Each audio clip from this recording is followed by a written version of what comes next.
A todos os amigos, de um lado e de outro, que brigaram e buscaram o seu espaço como trabalharem no primeiro rodeio interestadual.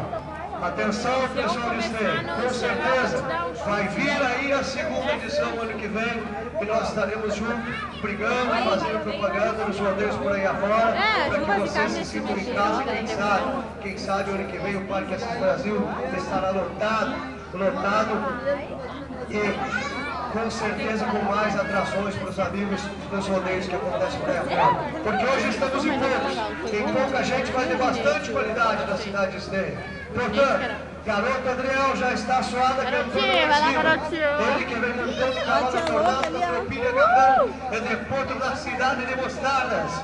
Vamos lá, gente, é por você, meu irmão, é a luta do racional contra o irracional, é a força do cavalo contra a inteligência do homem.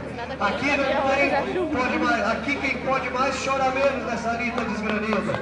Vamos lá, amigo Adriel, ele que vem montando o cavalo tornado, está autorizado esse cavalo da